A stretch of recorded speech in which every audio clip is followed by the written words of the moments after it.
Hello, everybody, and welcome to the Heart of the Game Eberron campaign. We air every Thursday night at 6:30 p.m., and I just want to say thank you all for tuning in. If this is your first time, let me give you a little bit of a recap. Previously,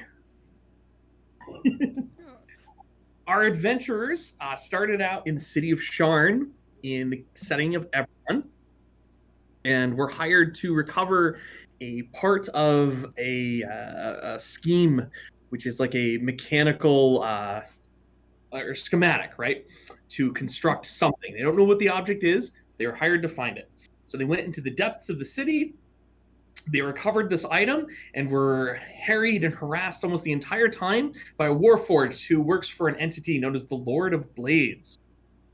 Well, it turns out that was only one piece of this entire plan, this schematic that to construct this. So they have been requested once again to continue on searching for the next component of it. And so they sailed to Rukandral, which is the goblin capital city south of Sharn. On the way there, they were ambushed by some undead that were wearing tattered clothing, but then they also had a strange symbol amongst a few of them, a green claw. When they got to Rukandral, they encountered a gnome named Trig who sold them a very mysterious, unknown magical item. They met with Phelan, who has now become their driver, who took them into the northern mountains, into a town called Rose Quarry, which was destroyed during the last war in some kind of magical cataclysmic event.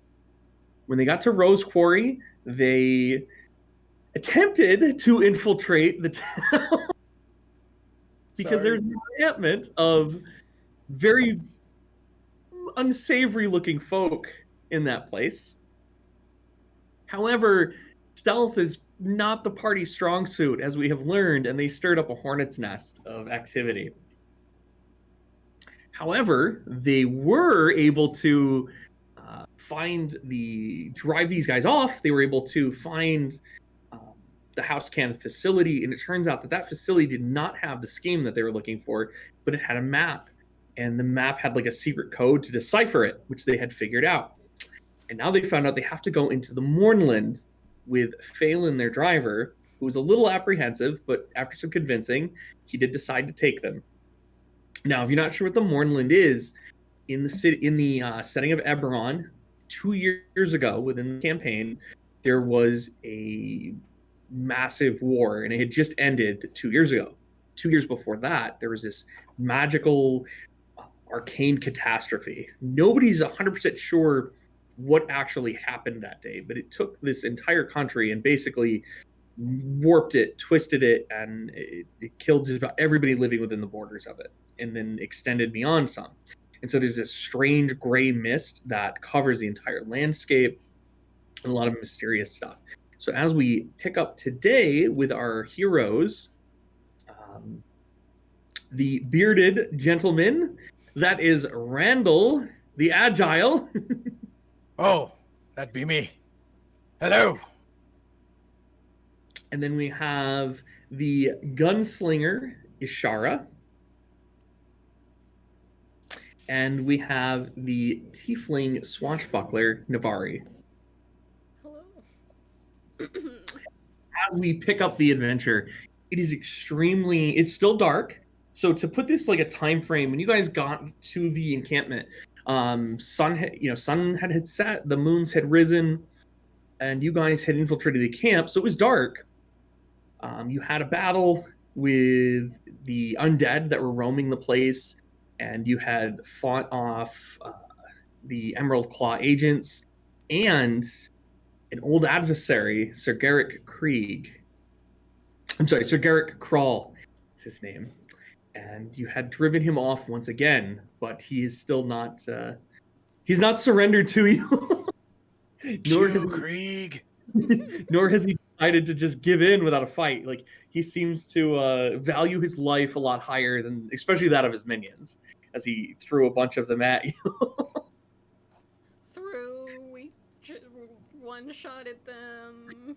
Yeah. I was gonna say Behind it was basically just a skeet shoot for Ishara. And then I just came up Pretty behind much. and stabbed. Now that has happened, to give you guys an estimate of time, it is about 1 o'clock in the morning. And Phelan has agreed through a very intense negotiation. And a lot of convincing Phelan has agreed to drive you guys into the Mournland to where you believe that the facility White Hearth is located. It did, like I said, it did take some convincing for him to do it, but his elemental powered cart, which he controls with his House Ori Dragon Mark, is probably going to be the absolute. It's definitely going to be the fastest route that you guys have to get there, because he's going to be able to make this journey of approximately 30 miles in about 3 hours, which is an incredible speed compared to any mundane way of travel. So as you guys enter through the wall of roiling mist, it just has a strange feeling to it where it feels like a solid, but permeable at the same time. Light from the moons and from your torches, it reflects off things, including the vapor, and you can always seem to hear sounds, but they always, any noises you hear, even from the cart itself, they seem muffled, even distance. And everything, you just have this growing dread, and it just has this ominous feeling to it. The landscape is very desolate, barren. The ground is cracked and broken, and there's even places where it is fused into this jagged glass. But thankfully for the earth elemental, it's able to just glide through everything and continue taking you guys through it. That must be nice. Any plants you guys see, which are far and few between, are very twisted and very jagged looking, dangerous, and warped. It's just not a pleasant place. As you guys continue on, you pass through an ancient battlefield, and by ancient, we're just talking the time of the last war, and most likely this battle was from the Day of Mourning. And there's just this, as you guys pass by a mound of corpses and discarded weapons. But the thing that's so unusual about this battlefield and these bodies is that they don't look like they've decomposed or aged a day. It's almost as if they're freshly fallen, as if it was maybe a matter of an hour ago. But nothing is moving, nothing is alive as you pass through this, and Phelan is very somber when going through there, and very quiet. But he continues to take you guys through, and so put it at about 4 in the morning to where the map kind of led you. And you guys see, you guys arrive at the base of a very low hill, and there appears to be a timbered opening leading into a dark tunnel. And at first glance, it looks just like any other mine shaft. What do you guys want to do now that you have arrived? Test my microphone to see if I can be heard okay. Hello. Just testing. I hear you fine. I hear you good. We Yeah, hear just you for fine. I stream. can hear you fine in Discord, but in OBS it sounds quiet. How quiet is quiet? Do I need to turn it up Is even more? I would turn it up as far as you can. This is now as far as I can.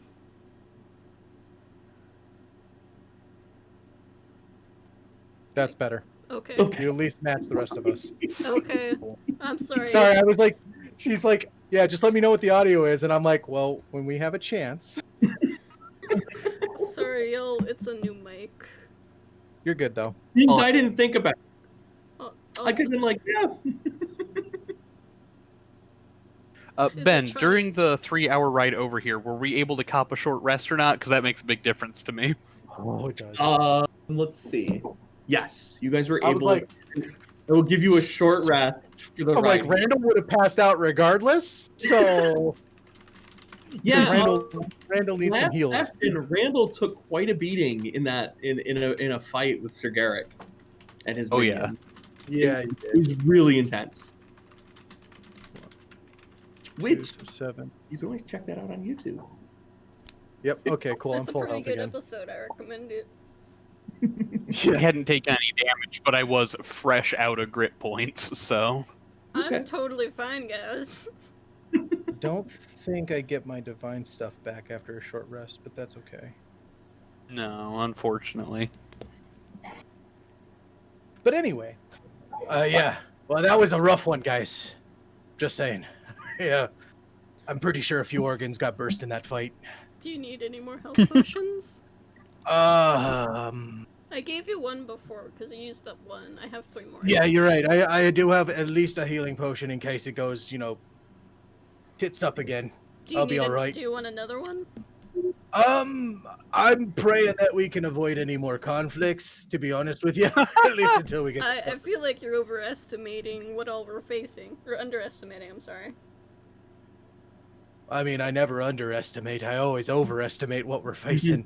Oh, okay. I apparently, in the first time in my life, though, underestimated that big fella. I thought we were getting him beaten down and, you got that shot on him and little punk still managed to get away. I mean, it seems to be a common theme. Just everyone likes to run away from us. It's like the third person that ran away.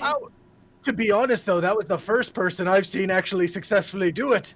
Yeah. The Warforged, as I got here, the Warforged that you apparently had dealt with before, he didn't get away. I made sure of that. I think there was a kobold that ran away too.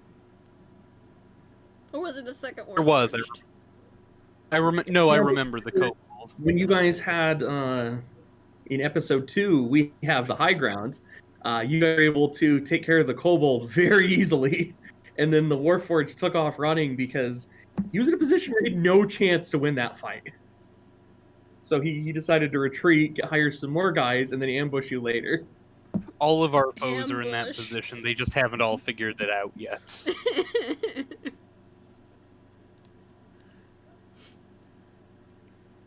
Well, I mean, I hope you're not Randall, hoping for I find your dedication to peace admirable, my friend.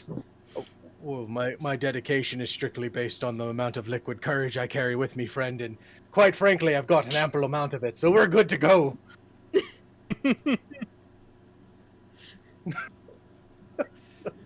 Shall we make our way inside? Mm-hmm. Well, are we there yet? Phelan looks at you guys like, listen, this is the place where you told me to go, based on the map and the directions you gave me, so this must be it. Based on your description, you said it was a mine, the symbol. This is a mine. It's quite possible it's hidden here. I wouldn't imagine they'd want to be making no facility standing out, sticking up like a sore thumb for anybody to find it. Otherwise, whatever it is you're looking for is probably gone. Holy crap. That's a lot of information. I just asked if we were here. Yes or no? That's all I asked. I guess the answer is yes. Do you know, is this mine abandoned or is it still being used? I ain't going in there to find out. That's up to you guys. Oh, I didn't know if you heard. Oh, wait, no, we're in the Morrowlands. Never mind.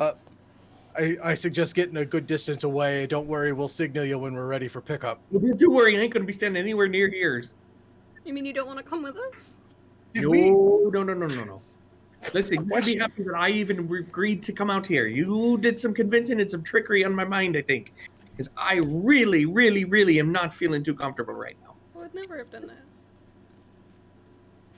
I'm out of magic, friend. I used it on the enemies back there. I don't even have magic. Phelan, do you really believe any of the 3 of us are clever enough to pull one over on you? I don't want to be answering that, since you outnumber me. Fair point, Phelan. Listen. Did you see the enemy that that kiboshed us back there and ran ahead? No, I was too busy. Continue to, continue to amaze me, friend. Let's go. Let's get in there. Ishara just gives him like a big pat on the shoulder on her way through. So Phelan takes his part, and Randall prays that he'll be there when he comes out. goes off to find a place that's a little more indiscriminate to hide. And as you guys approach the opening to what appears to just be a simple mine,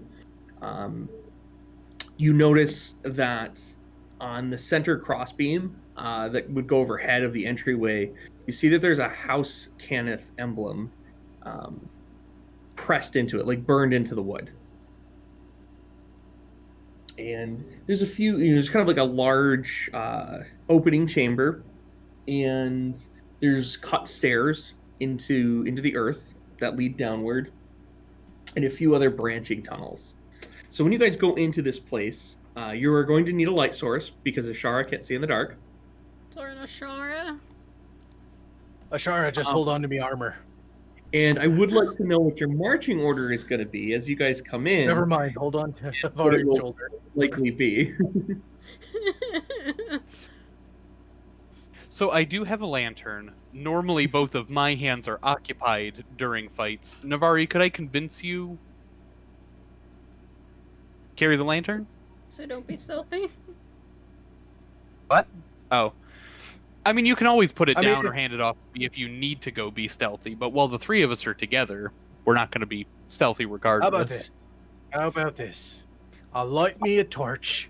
That'll be all you need, and you'll be able to see as far as you need to see. And when You're comfortable it hits putting the your fan- shield down. I don't have a shield. And you just look at Randall, and he's just Oh, looking right, at you with open hands, Use and he's the like, great axe. I'm like, I No, just that have was two me, hands the for player. Yeah, I Yeah, that know. was me, the player, misremembering. Yeah. It's okay. Randall just Highly looks doubt at it. Ashara has forgotten.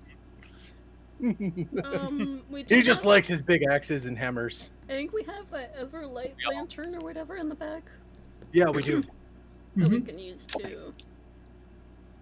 I could put that on. Sorry, I'm Okay. futzing with the beard. It's burning me.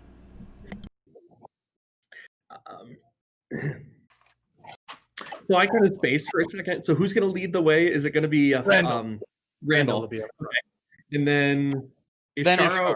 or Navari? Then Ashara, and then Navari is going to take up the rear. Don't worry, Okay. you can just put your arms and rest them on me shoulders it and doesn't- fire. Yeah.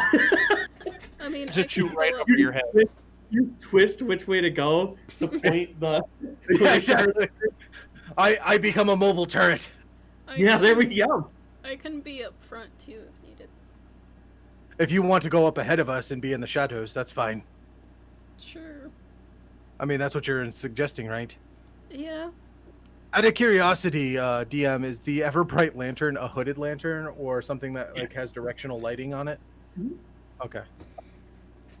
Yeah. Then she's I've got spread it as I've got it closed most of the way, so it's almost like a focused beam. Yeah. Okay. So that way it's a little like all I literally have to do is and it's out. Okay. Cool. There you go. Every so often I just see fluttering of black cloaks because Navari is way out in front. And I've got this beam light coming out for her. Can I also look for traps? As we're going. And be stealthy.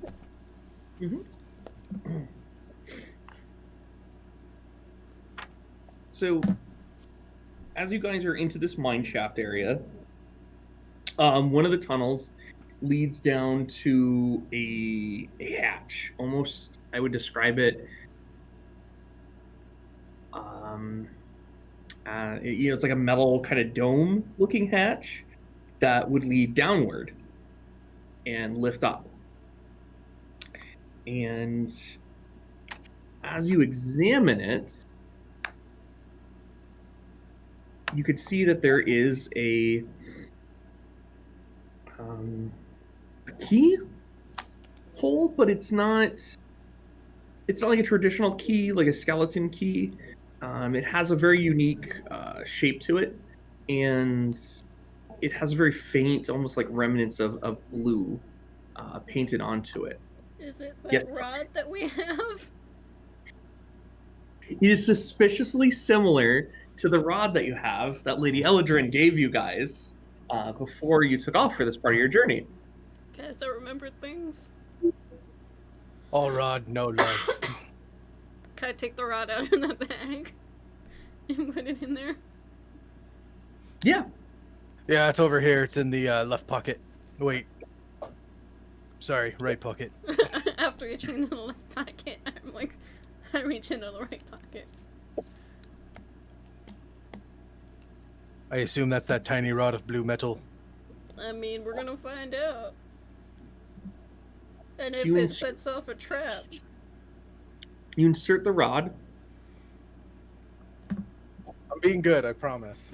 So many And innuendos in this game. You know, my favorite thing about D&D is that I get to have experiences that I don't in real life. Don't worry, Randall's on your side, DM. it just clicked what I said. I'm here for you. I promise. I love you, Ben. Even when we make you suffer. Don't worry. I am the Laura Bailey of the table. Oh my lord. So, you use the key charm. That's a much No, better have the courage of your convictions. We insert the rod. Yes, so you guys insert the rod. You use the key charm, and you turn it, and you hear a large click, and you hear a faint hum, and you feel a little jolt of like static electricity, and your hair goes on end just for a moment, as if something was deactivated or there was some kind of like energy flowing through it that was not directed at you because of your choices there. And it cracks open a hatch, and the hatch reveals a ladder that descends down into a larger open chamber beneath you. I will say that's the only reason Roll20 worked a little bit better, because we could privately whisper and you didn't have to see what we were typing. You're having to hold it in. Sorry, It's so everyone great. is laughing. All right, I'm going to stop laughing. I'm going to take a breath. Okay, I'm Believe good. in you.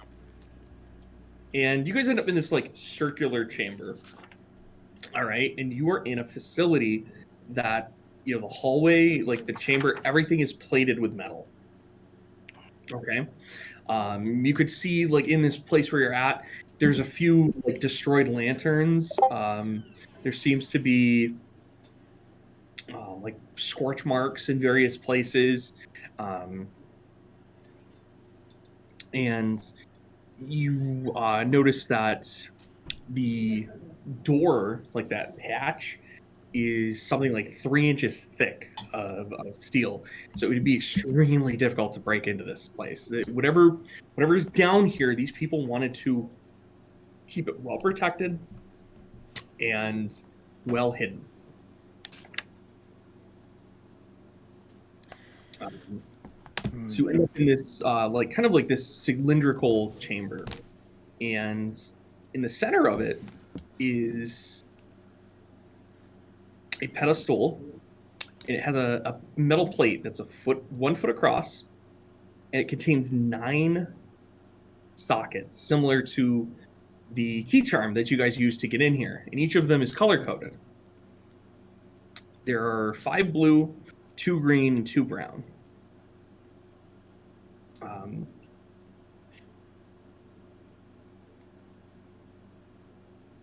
What do you Put guys the want? numbers in the chat. 5 blue, 2 green, 2 brown, you said, right? Mm-hmm. Whatever you do, don't play the brown note. That's a trap. I'm gonna just...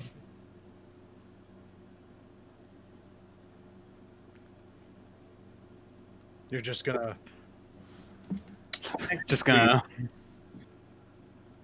slide off camera. Oh, we have a picture of the room. Fantastic. This is the pedestal that's in the center of the room. Okay. Yeah. So you guys can kind of see. So you can see that there's like these. You know, we got the blue ones, brown one, and then green and green. And they're I'm sorry. What exactly are they? They appear to be more key slots, like the one that you I guys see. in. Mm-hmm. Okay. Navarre, you want to give it a go? give what a go. Put it Well, in there's the 5 blue ones. We've got a blue sapphire. So you want me to go? Just, put the key into each of the different slots individually. Yeah. I mean, I could. Is there one you want me to step in? I mean, we opened a door to get into this room, which was a Mhm. ladder down, correct, Ben? Yep. So you guys climb down the ladder, and you are in this like kind of cylindrical chamber, and it has one opening that leads out of it, and then this panel is directly in the center. Okay. There is an opening that leads out. So I'm hoping that maybe we can find some of these keys deeper in this place. What if So I we just need- put the blue in the center? Well, I mean, let's experiment. Go ahead, Navari. I've got your back. You trust me so much.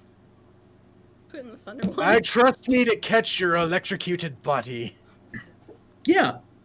Or That's scored something. severely, or burned to a crisp, cut in half. Yeah. Or any combination of the above. Yeah. May the Frozen, goddess- maybe. May the goddess of the silver flame be with you, Navari. Thanks. Break a leg. Put the red in the center one.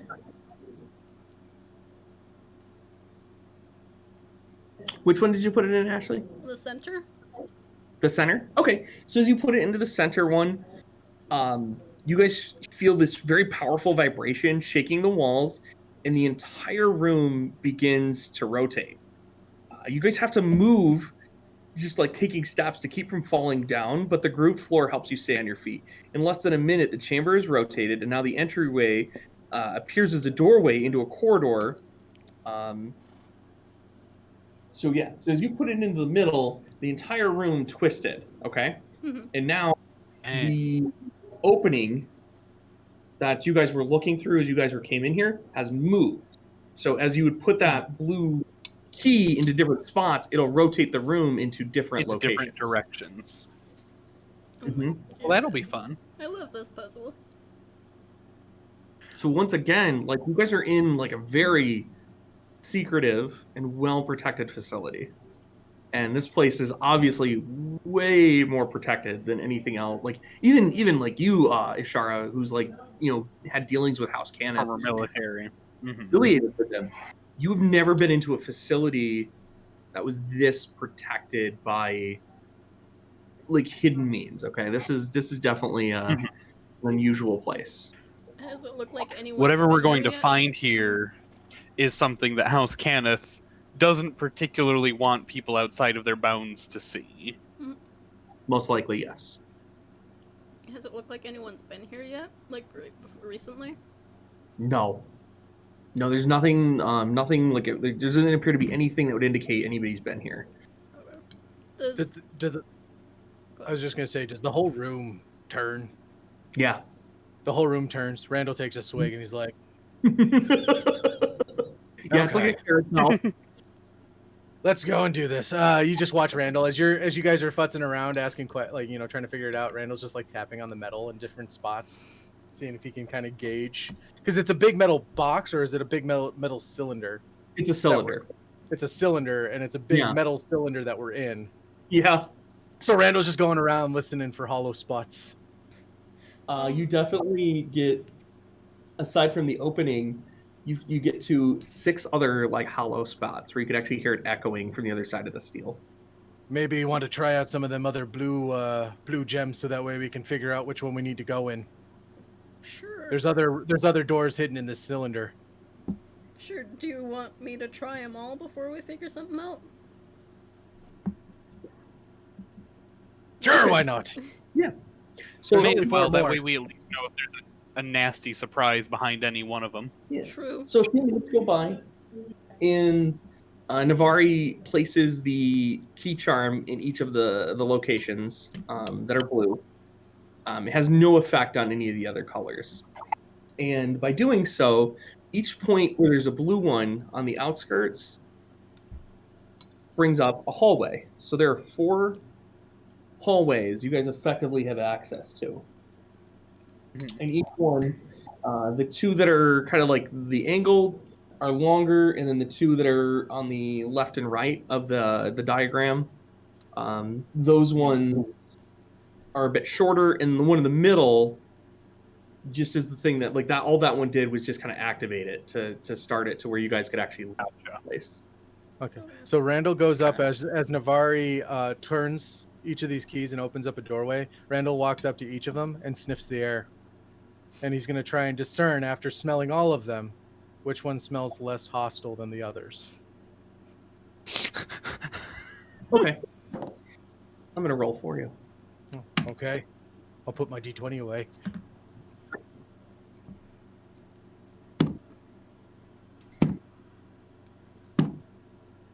So the one that you're the most comfortable with is the one that would be on the upper right-hand side.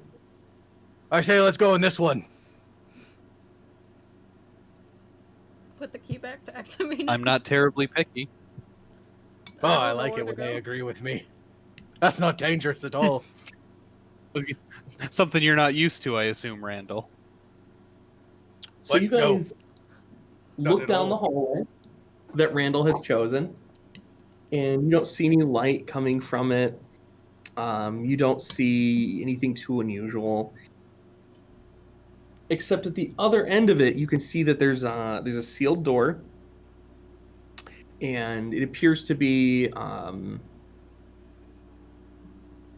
it has just a handle. There doesn't appear to be anything like super security wise with it.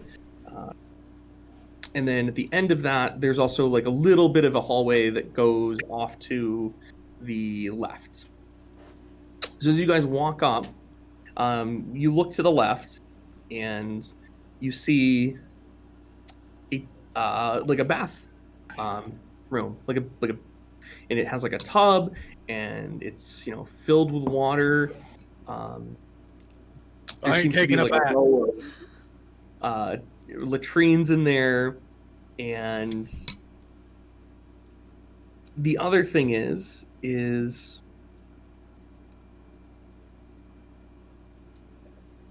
that it's really well made. So like, this place had a lot of care in it. So I mean, as you look at the bath, you see that it's lined with marble like surrounding it. The water, you're not sure how deep it is, but you know that it's like a 10-foot giant like kind of communal bath area. The hell they protect this for? I mean, if they were here long term. It's pretty fancy. I'll just kind of do a perimeter sweep of the room, kind of peek into the water, see if there's anything unusual. Okay. So as you peek in and you walk through the room a bit more, you turn the corner and you see a charred corpse. Ooh. That is of a young woman.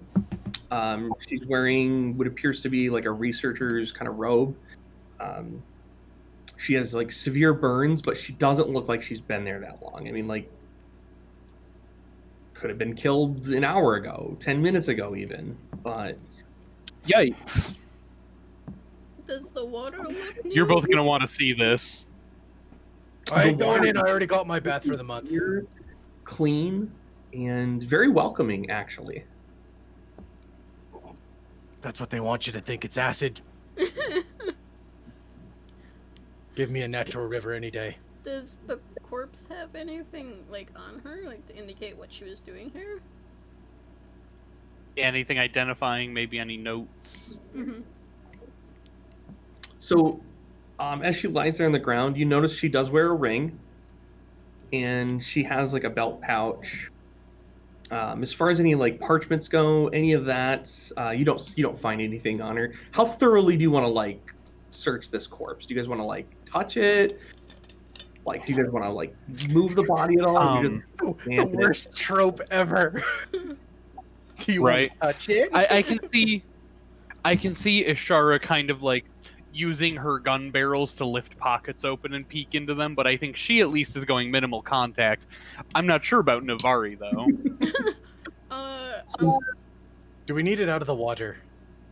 Because I'm No, assuming she didn't get to the water. So like Oh, okay. yeah, she was like kind of around the corner. So like if you're looking through the door, you wouldn't see it, but if you stepped into the room, you would see her. I'll touch it slightly, but I want to see mainly if there's like a symbol on the ring, like house symbol or something. Wait, Karnath is known for undead, right? Yes. Randall would stop Navari with his hand, like outstretch a hand and be like, hold on a minute, let me touch it first. And he's gonna pull his freaking axe off his back and be like, I'll touch it, all right. Okay. I'm gonna cut the freaking head off. I don't care about, like, I'll leave the rest of the body alone, but I'm gonna cut the head off.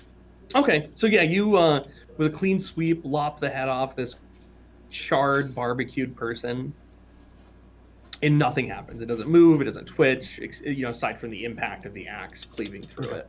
Okay, Navari, have at it. She's cleared. I'll touch it to see if there's like a...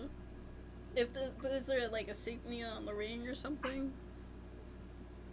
There is. As you lift her hand to look and you turn it over, you notice that the signet ring she wears bears the seal of House Cannith. I'll... So, Want to say hi? Puppy. so it's safe to assume that she was probably one of the researchers or, people who worked at the facility. And then, when everything went kerplooey during the day of mourning, that's probably what ended her life. Yeah. That makes sense. Can I like take the ring in case we need it?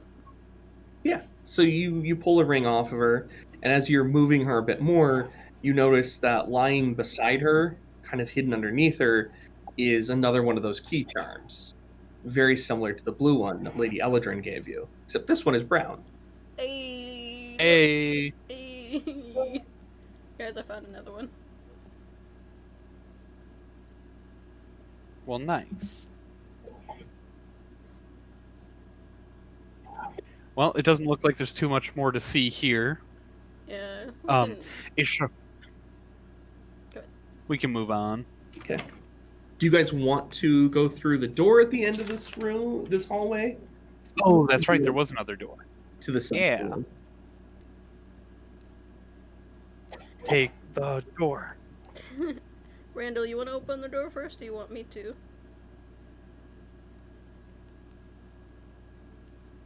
Oh, you're muted. You're muted, Wolf. Have at it, lass. I trust you. Make sure there's no traps on the door. All right, Yeah, we all make you're gonna throw the dwarf at it? No way. How thoroughly do you want to investigate the door for traps? Oh my gosh. I'll check like a few minutes, like the keyhole and like below. Okay. What's your modifier on that? Is it investigation? Yes, please. Investigation is +4. Did you roll me on that one? Don't worry about it. You rolled me in that one, didn't you? I didn't roll in that one. You know what? All right. Don't worry about it. The only thing you notice about the door is that it is extremely hot to the touch. Now, this would probably burn any of the others, but because of you being a tiefling and you have a resistance to fire, you don't take any damage. And but it is uncomfortable. It is like hot enough that it's discomforting. It's very unusual. Do you want to continue to open it, or you want to just be like, hey guys, this handle slightly toasty. Probably will burn you. You don't want me to keep opening it? It might be, something that connects with that corpse back there, the charred corpse. What about the other brown dais? Can we just turn that one then? There was 2. Yeah, you guys want to go back to the cylinder room and try the brown one? We can always come back to this door before we leave. I'd like to leave no stone unturned here, but it can wait. Okay. Yeah, we can come back to here. It's just, like, kind of toasty, and, like, it's fine for me. But, like, if you were to touch it, it will probably burn you. So maybe you should just open the door without either of us in here. Yeah, that'll work fine. I'll go stand in the back. I don't know how hot it is in there. I may be fine with, like, some fire, but, like, I could still get burned. Sounds fake. Fake news. You're fake. So what do you say, Navari? Fire doesn't burn tieflings. This is just a normal campfire. It's nothing to worry about. It's totally under control. Do you let these two back down the hallway and go ahead and open the door, or? I mean, I'll open the door if I want to. Ashara is. Okay. You say? I was like, Randall uses Ashara as a human shield. Against Oracalish Tar shield. What's that? Said Oracalish Tar shield, as it were. I mean, you know, against a physical foe, Randall's got your back. Against a inanimate fiery foe, maybe not so much. The door opens, and you guys are hit with a blast of hot air. Navari, you don't take any damage, but Randall and Ishara each take 4 points of fire damage just from the heat blasting at them. And your eyes, you have to avert your eyes because it's so bright. You see this thing, it almost looks like a hand, except that it's made entirely of flame, and it appears to just be dancing amongst the room, and there's remnants of all sorts of furniture and people, and it's the wall, ceiling, floor, the backside of the door are just all scorched and burned severely. I'm gonna ask that you guys roll initiative right now. So I can't close the All door. right. Maybe not before it gets through. 20 for Ishara, that's 20 total, not natural. Come on, 1. Oh my god! 14. 18. Okay. 18. All right, so Shara, what do you do?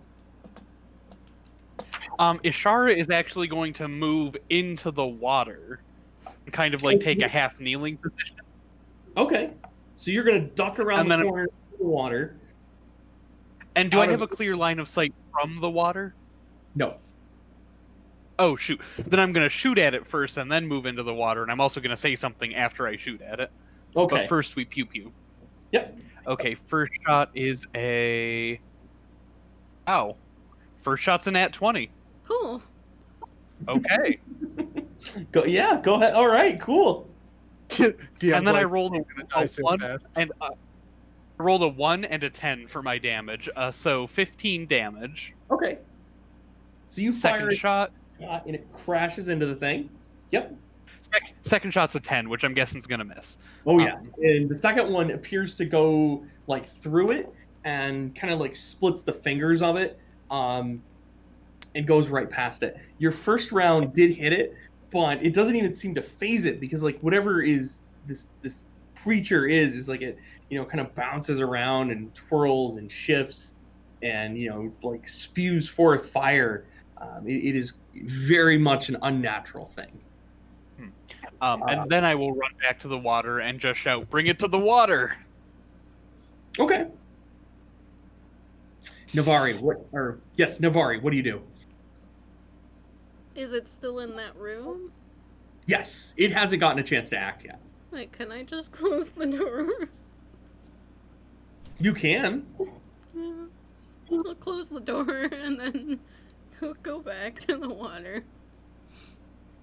Okay. So you slam the door closed and rush over to the water as well. Randall, what would you like to do? Did Ashara say something before she ran? Hmm?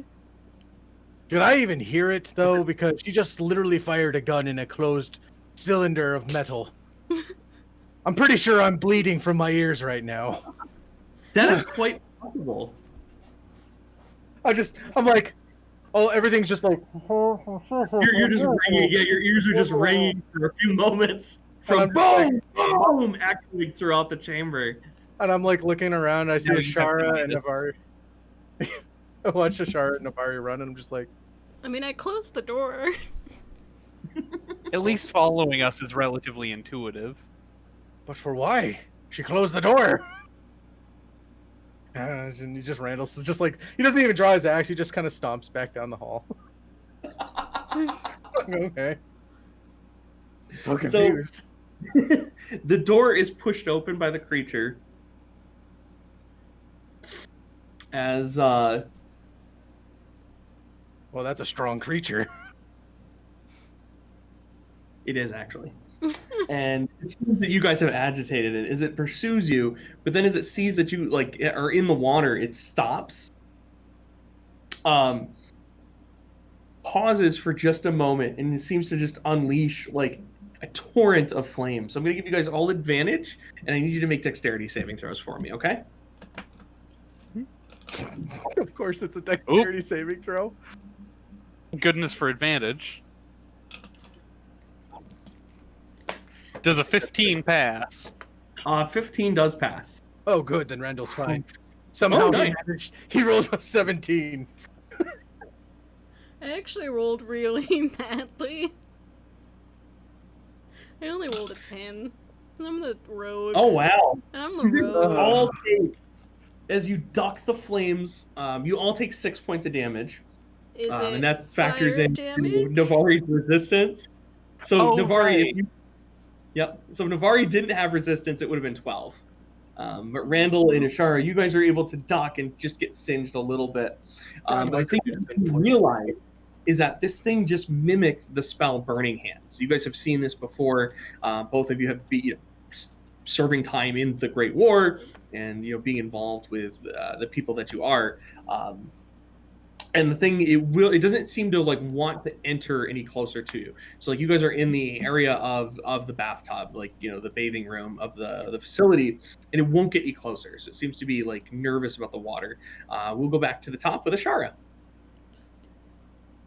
I'm gonna back away while preferably staying in the water until there's more than 15 feet between me and the thing. And just to clarify, when my bullet hit it, the first one, did it appear to have a reduced effect or no effect? It had a reduced effect. Okay, then we're gonna do what I do best. Okay. Oops, that's not the roller. Here we go. Okay, so I have another natural 20. Me looking suspiciously at my die roller. I'm calling hacks. Let's see if I can avoid rolling a 1 on this one. Well, okay, so that's 13 damage. Okay. I hate when I get crits and then roll mediocre damage. And then an 11. It's been every time I've done the 20 rolls so far, it's been high roll 2 or 3, high roll 2 or 3. So 2 more shots echo throughout the chambers. If there's anybody else down here, they definitely know where you guys are. Oh yeah, that. The first one crashes into this creature, and it appears to like hammer. It goes straight through it. You can actually hear the round ricochet at the other side of the hallway, but it loses most all momentum passing through the flaming death hand. And Navari, what would you like to do? I don't want to get next to it, but Pew pew. I can shoot an arrow, but Okay. will it work? Like, can I try and like splash water on it? Because it's a big flaming thing. Or do I know that won't work? Roll me an insight check, actually. I don't trust my dice. That was cocked, but it would have been a 16. Oh, that's better. Nice. Insight 19. Okay, so you get the feeling that based on the thing's behavior is that it is definitely afraid of the water. So if you were to like thrash some of it at it, if you had a way to splash water onto it, it will probably harm it in some way. Well,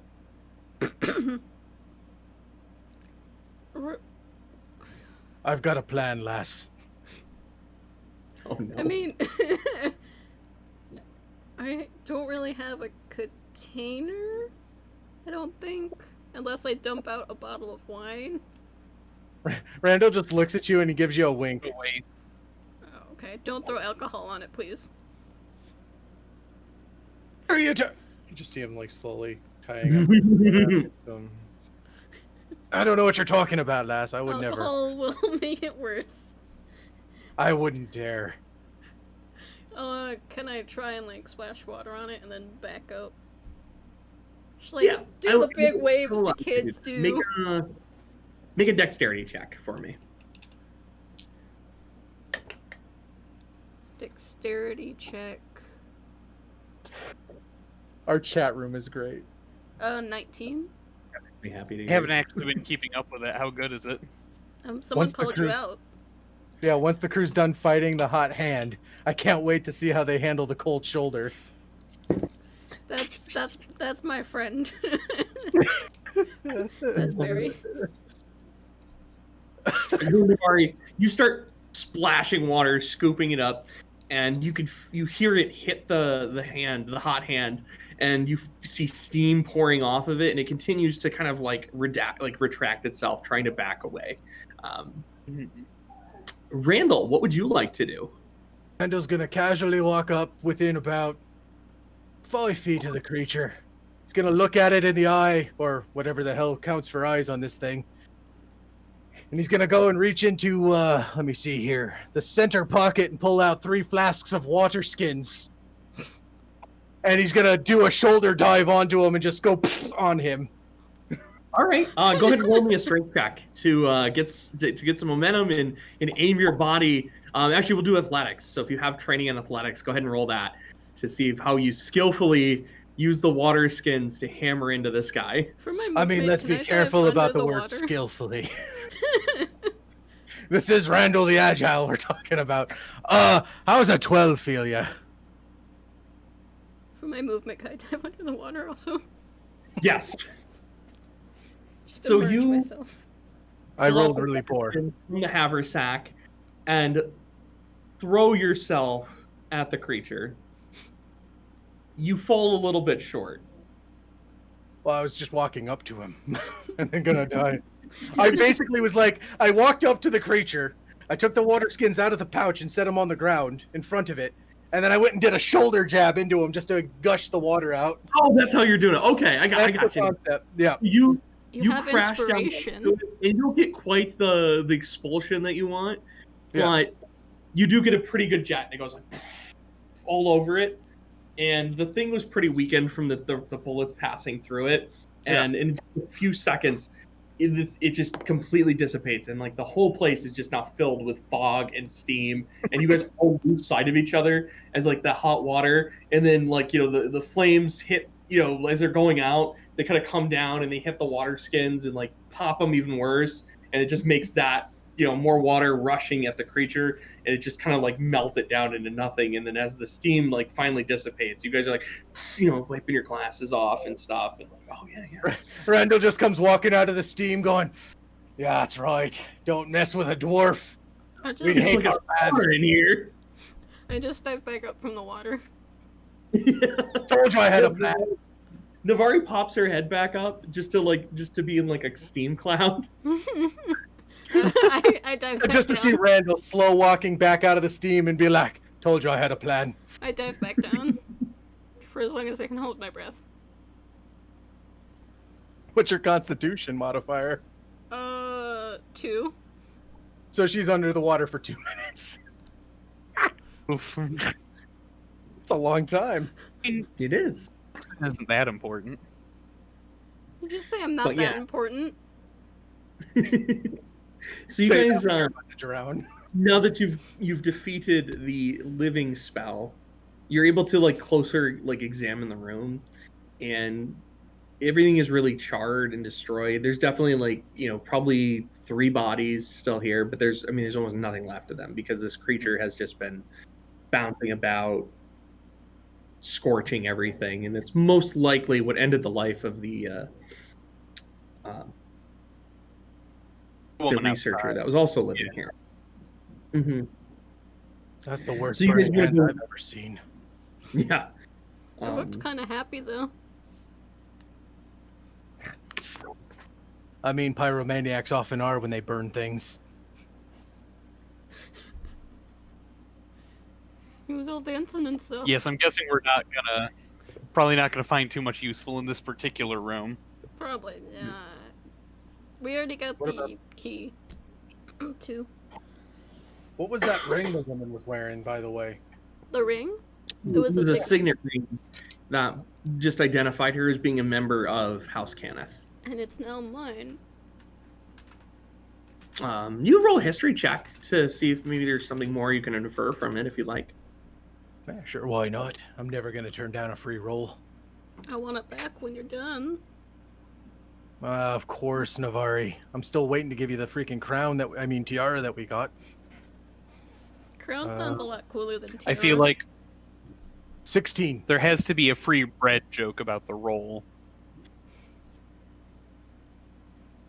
So the ring would only, but like it's a signet ring that would only have been given to those who had a dragon mark. So this person was probably had probably like a lesser dragon mark. She didn't have like a very powerful, like a very strong one, which is why they're, because you'd have something more elaborate based on your agent, like your ranking within House Kenneth.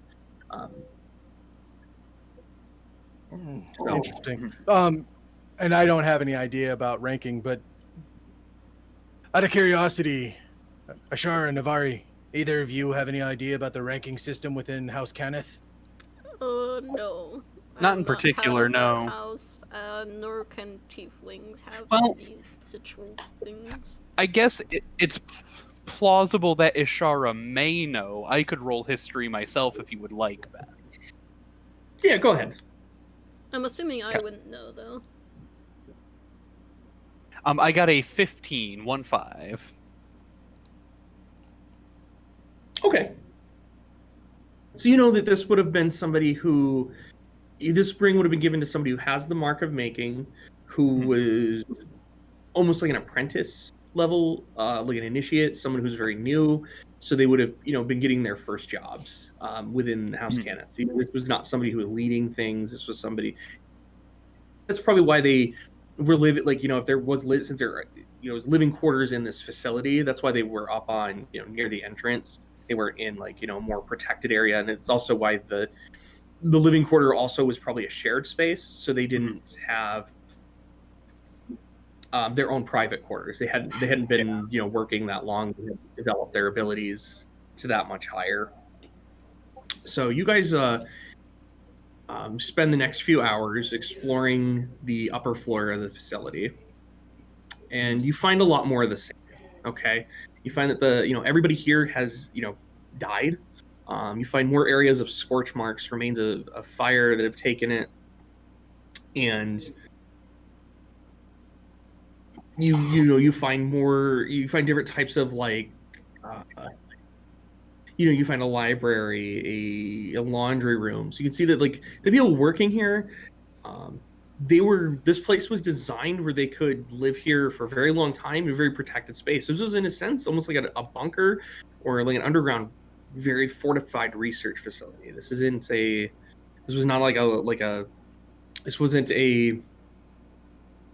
like throwaway outpost.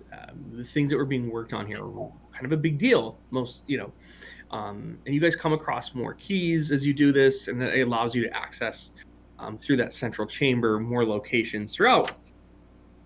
And after, like I said, a few hours go by, most likely, the sun is rising outside, and you guys discover like a storeroom that has a bunch of foodstuffs in it. That a lot of the food stuff was probably was preserved, possibly both mundanely and magically, to keep it for a long time, and none of it is spoiled. You find cask of wine, you find cheeses, breads, and things, like it's kind of like day old, like texture wise, and if you were to taste it flavor wise, but it's probably been here for at least 4 years.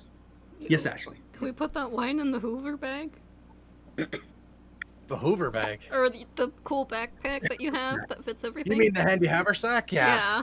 Whatever. I heard it. You're like saying this, like, hey, can we put that in? You're seeing Randall over there with a cask in one hand, just like, what? I'm just like, assuming Randall's like, just like, okay, yeah, it'll fit in the opening.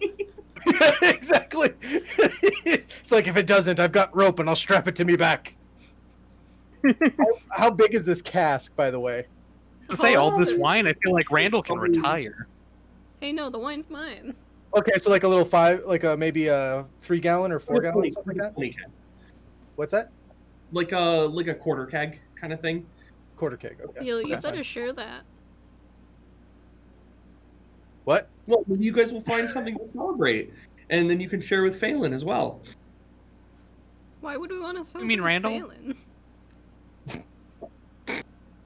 I mean, I made a perfect space in our bag for this by emptying out those useless water Oh skins. yeah, yeah. We don't need water. Hey, wine and alcohol is much safer than water ever will be in this decade. Unless it's near That's a pretty true. match. An open flame.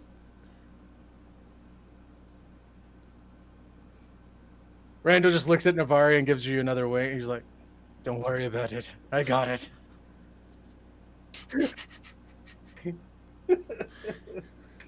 Why is it that I get terribly concerned every time you assure me of anything? That's a good question. You might need to look inside for that. Randall, and the All right, what? Randall's mind. He's dumping the wine cask over him and walking over to another flaming hand. Why can't we be friends? Why can't we be friends? So we're going to continue. So as you guys have explored more of the facility and realized that, on the day of mourning, that was most likely when the tragedy struck and ended the lives of everybody working down here. Did you find like rooms where there was experiments going on, common cases like with animals, alchemical experiments? You even find what appears to be some sort of like it's a warforged arm, but it appears to be that they're trying to put like a cannon into it of sorts, very similar to like a firearm. So they were doing all sorts of, mostly it seems to be weapon experimentation here.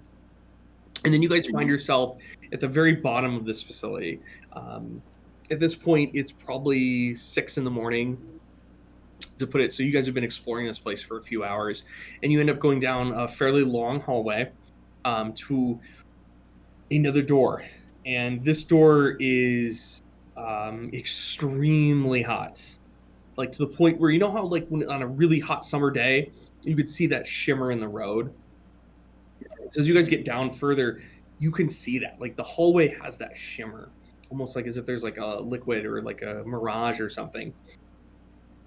As you guys approach this door and get to the end of it, what do you want to do? As a mental note, Randall's keeping track roughly of how long they've been in here and how far ahead they were of the other party that was going to be trailing. He's trying to keep track of that to kind of gauge roughly how much time they have before they get here. Is there a way for me to discern that on a rough estimate? Even it doesn't have to be obviously exact, but a rough estimate based on what Phelan said as far as how fast he could get us here and how fast he knows horses can travel. So if these guys were to really spur their mounts and push them hard, they're probably 2 hours behind you. Oof. And we've been here for how long?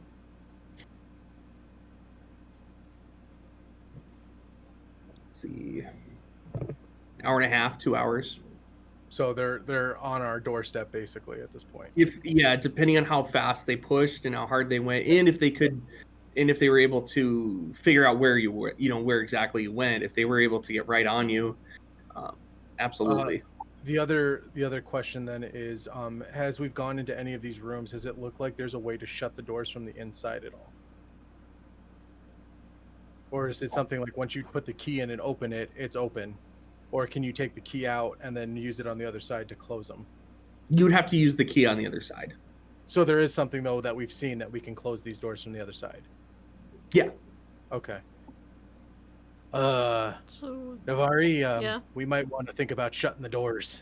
We might be having company soon, depending on just how insane that General Grievous, punk was trying to push General up on Grievous? us. Krieger or the person that ran. Oh, okay. I forget their names. Sir. I think it was Randall Krieg. Randall Krieg, you're right. Sounds right. I like it. Yeah, I can close the door. For me, is it toasty as well? Ben? Yeah, like like you feel the warmth of it, but like and if you were to touch the door, you even get the feeling that it could actually hurt you. Like it's actually like such a high temperature. I mean, that even your resistance, it could. You sure you want me to close the door behind us when that's even toasty for me? Wait a minute. Was the bathwater warm? Ben? Yeah, it was enchanted to be warm. Enchanted to be warm, or Oh, is this the magically furnace heated? room? Like, Randall's getting bad vibes that this either is another one of these stupid burning hands, Or it's the furnace room? or it's the furnace room that keeps this place nice and Toasty? acclimatized. Let's pick a different room, huh? I'm not feeling this one. Is this the only room we have left to go in? Yeah, this is like pretty much like the last place. Of course it is. Should have refilled Ran- the water skins up in the bathroom. Randall's just starting to magically enchant his axe as he sees you getting ready to open it. Mm-hmm. Making sure that my pistols are full and everything. I'm also going to activate my second wind before we go in there so I can heal some health. Where'd my die roller go? There it is. Can I, like, Let's wrap see. something, like cloth or something around my hands so it's less likely to burn me? Yes. I do that. Okay. Also, Ben, I rolled a 7 plus 3, got 10 hit points back, which put me right back to max. So that was perfect for me. Okay. I'm still 6 hit points down. A good old 26 hit points. I'm just resting peaceably at roughly 1/3 of my hit points. Take a health potion. It's fine. I will forcibly feed you a health potion. You're welcome to try, lass, but prettier girls than you have tried. I don't know if I should be offended or what. Well, I'm not into tieflings, so you're not my type. I didn't know there was a sentient being alive who wasn't into tieflings, if we're being honest here. I'm a little surprised. You clearly haven't gone into a dwarven colony before, lass. Oh, not into dwarves. Nothing wrong with that. Yeah, we're not going to continue this discussion. Anyway. Navarre I'm is so already. sorry. Navarre My is wife just like, is in I'm the already. next room. She just messaged me. Whoever says they're not into tieflings is lying.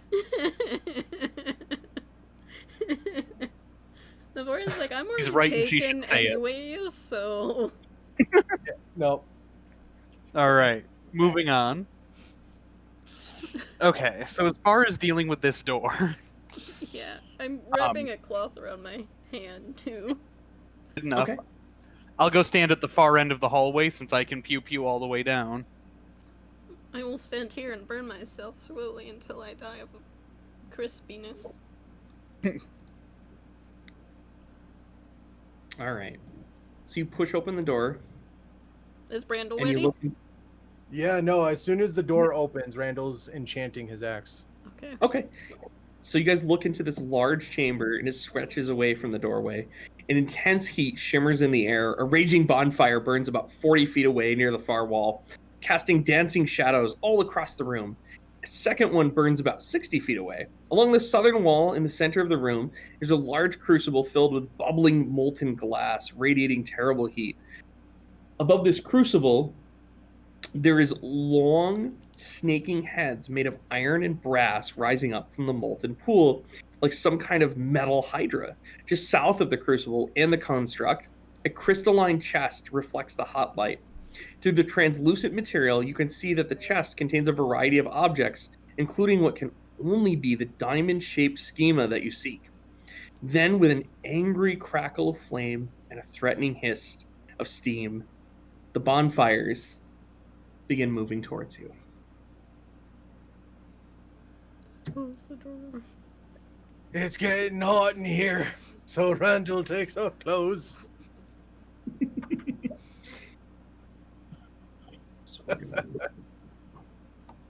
I assume we should be rolling initiative here, Mr. Ben?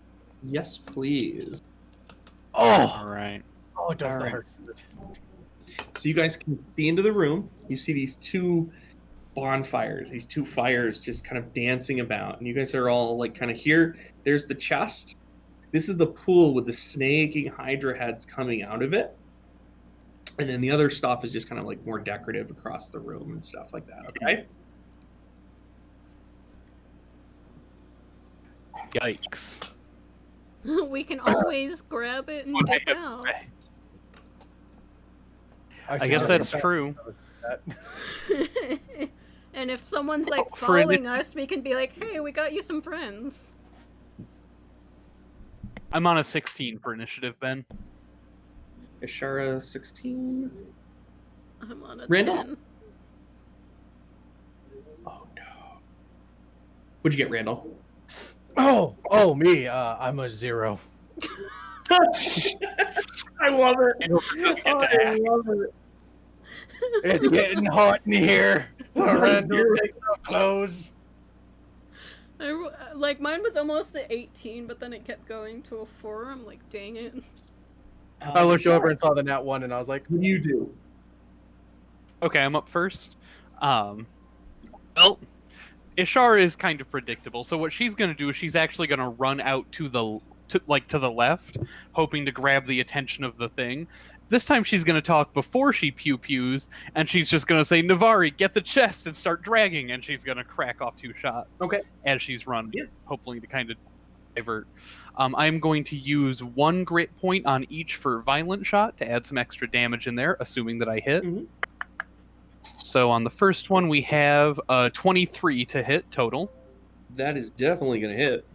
Okay. For, 10 plus 8 plus 4 is 22. Ooh, okay. And second shot is a 24 to hit. That's going to hit. For 9 plus 1 plus 4 is 14. Okay. So the 36 two... damage. Holy smokes. They were both targeted at the same creature? Yeah, the big guy rising out of the glass. Out Okay. of the molten glass. The Hydra.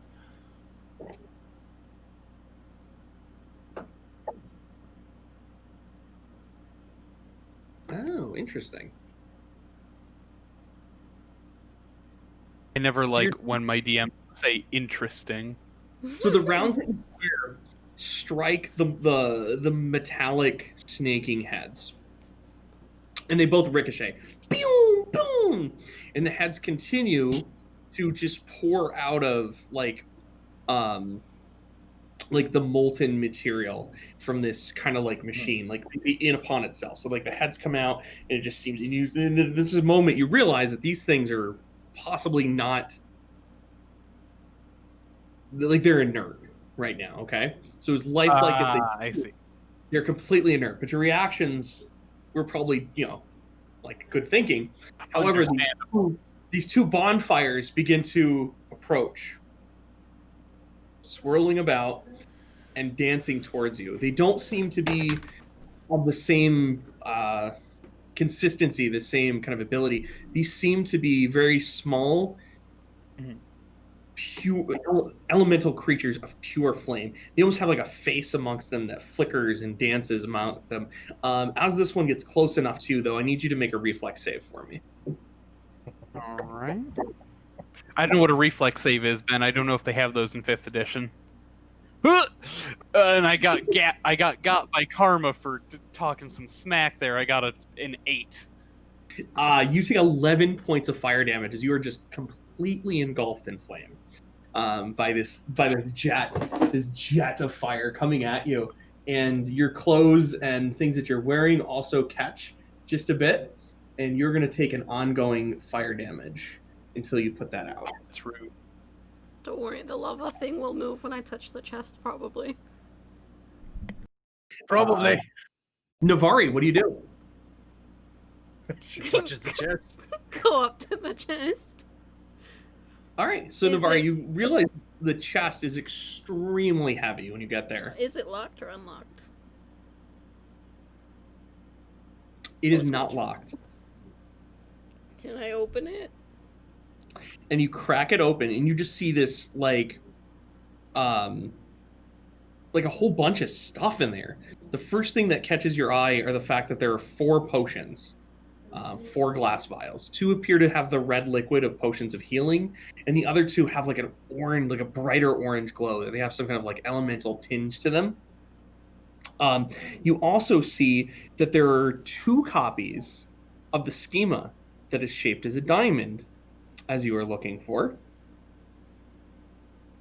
And there is this very heavy looking adamantium disc It's covered with mithril runes and symbols, and it contains 4 sockets. One socket appears to be fitted to precisely the diamond schema that you have just discovered here. A second socket appears to be the one that you found down in Old Sharn, the beginning of this whole thing. The other 2 you do not recognize at all. However, one appears to be like a kind of a half moon shape, and the other appears to be like a jagged, almost like a lightning bolt kind of shape. This thing is pretty big. It is 2 feet across, and it weighs something like 10 pounds. Jeez. So it is a really heavy frisbee. Can I take the smaller things and then be like, Randall, come grab this bigger thing, and also take this potion? I'm assuming it will probably help. Talking about the redder liquid. The more orange colored Yeah, one? the more orange one. Okay. And I just, So Randall... Can I... So yeah, do I have any Navarre movement left? she's just pocketing treasure, basically, in front of you guys. I'm As Ishara... sharing it so we can get out of here. Stop I trying know, to but mine move it. is a lot funnier. Do I have any movement or anything left? You do not. I was gonna... Can I, like, just hold out the other potion to Ashara? You technically have a bonus action movement you could do. Bonus action? I also don't have a free hand, technically. Gosh, Nope. dang it, Ashara. So I Don't worry about me. Just go. Just go. Just grab and go. Dodge and weave, guys. Can I bonus action move? Yes. Do you want to move back towards the door? Yeah. Or do you want to go help us? Okay. I'm assuming So- we're dipping out, right? Don't we Fighting need the with disc? all. What? Sorry, I didn't hear. So Randall, what would you like to do? So like, don't we need the disc? We do. Yeah, probably. I'm just not strong. That's why I asked Randall you. runs up to the chest. Okay. He's gonna grab the disc, and if he Okay. can, as a bonus action, drink the potion. Okay. If Yeah. if Navari left one of them in there. I did. So the way I picture it is like you ran by Navari and grabbed one of the orange potions. Well, no. So Navari left one in there for me. She did? That's why I was asking that. Yeah. So she Oh, left okay. it in there for me because she knew I had to go back and get the disc. Okay. So you grab that potion and you drink it, and you feel this really pleasant warmth take over your body. Just so you know, this potion is a potion of resist fire. Hey. For the next hour, you have resistance to fire damage. And you grab the disc, and as you get your first eye, you get to lay your eyes upon it. These markings are extremely unique. You just never seen anything like it. This is in a language that you don't know, and it's very fascinating because it does have those components that are missing from it that would take these schema pieces. And like I said, you guys have interacted personally with 2 of them, and there are 4 slots on this disc. Has Randall actually interacted with any of that? In his I- life, like, oh, yeah, I guess you I so, wasn't here for this, so all I know is I was like, "There's some big mithril disc I gotta grab." yeah, so this thing is really weird for Randall. Yeah, Randall just like takes it. He's like, Your only "Yeah, that's like pretty." connection to it is the stories of your companions. Yeah. Yeah. So he just like, "That's pretty." Sticks it in his bag, Yeah. grabs the potion, chugs it, and then uses his action to run back. Okay. Ashara, we might want to go. Hey, no, that's my catchphrase. Yeah, maybe. So take my catchphrase. Oh, Yes. sorry, you didn't say it earlier. Oh, hey guys, I think we should leave. So, Oh, I think we should run. at I'm the sorry. beginning of your turn, Shara, you take 3 points of fire damage. What do you want to do? I am going to begin moving towards the door, Mhm. and I'm going to briefly stop while I'm at a position where I have the 2 bonfires lined up. I'm going to crack off a couple shots, and then move the rest of my movement. Okay, so you're going to go here. Yeah, shoot, because and fall back. Yeah, because while I have them lined up, I'm going to spend a grit point on each shot to use the creatively named line shot and hopefully hit both of them for some damage. All right, go for it. All right. So I'll be making a total of 4 attack rolls. Mm-hmm. It's 2 shots. Yeah. All right. First shot at the guy in front is a 24 to hit Yep, that's gonna hit. for 14 damage. Hey-oh. Ooh. All right. Yes. Then the fire behind him does a 16 hit. Yes, it does. Nice. For 8 damage to the one behind him. Okay. All right. And then second shot at the first guy is another 16. And that one's going to be for 12 damage. Mm-hmm. And the second shot would have been the second shot is always at disadvantage. First I got a nat 20 and then I got a 12. So it's a 20 total, 12 plus 8. Yeah, that's gonna hit. All right. And for 13 damage to the one behind. Sweet. So you fire, boom, boom, and you see your rounds fly, hitting the creature, and it has those brief glimpses of a face within it, in the being of fire, and it winces in pain almost.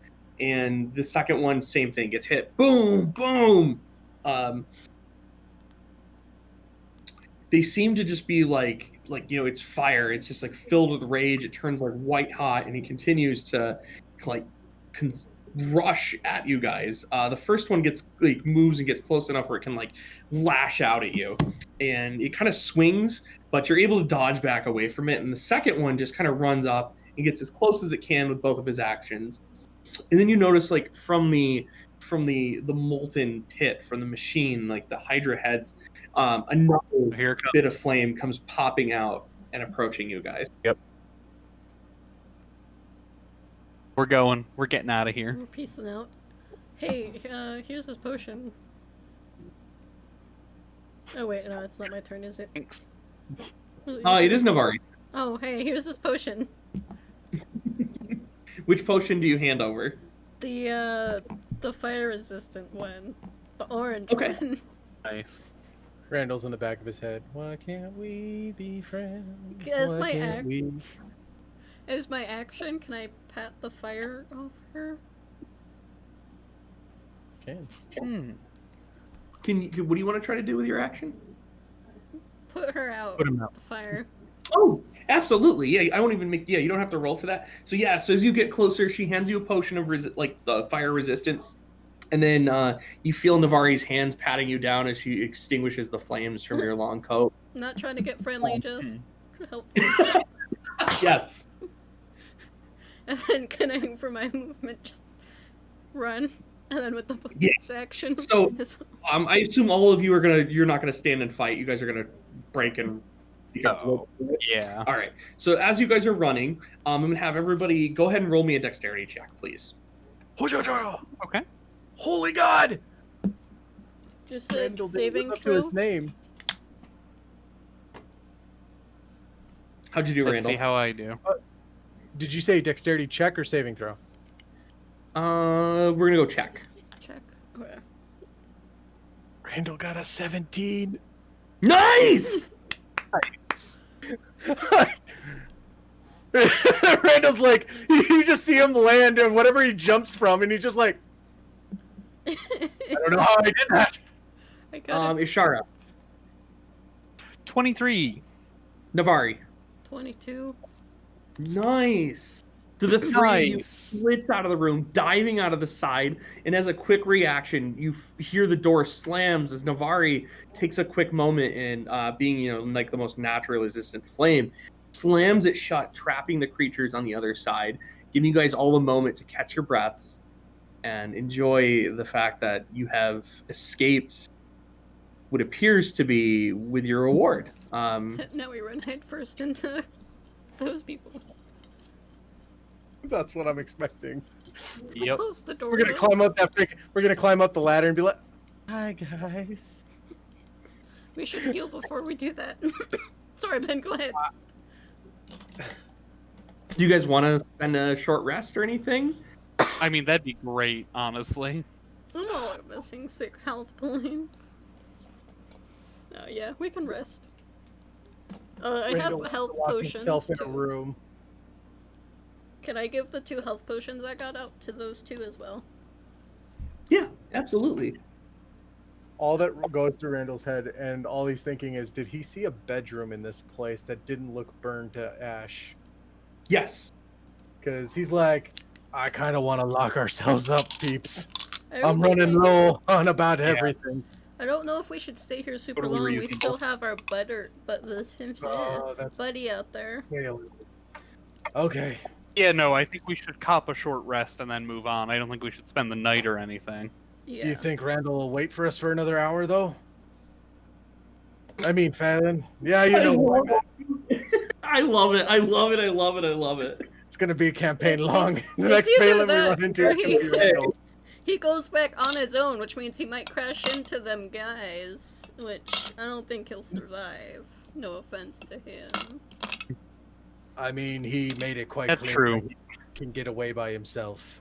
Oh, that's But true. maybe we should get up there to make sure we don't get left on our own. And as you Yeah. say that, I take one of the potions that Nori had, and I'm like, okay, let's do this. Are we doing? So we're just taking health potions and dipping out. Yeah, we're going to head up, because I don't think that Phelan will stay for us. I'm pretty sure Okay. he'll dip. I'll drink one of my health potions. It's a D8. 2d4 plus 2, 2d4. and I rolled a 3 and a 4. So I get 9 Nice. extra hit points back. Which almost puts me back to full. It puts me down 1 hit point. I'm at full health. Yeah, I was at 17. I've actually stayed at half health or just thereabouts for most of these last like 2 sessions. I don't think I've stayed above 20 hit points for more than like 15 minutes in this game.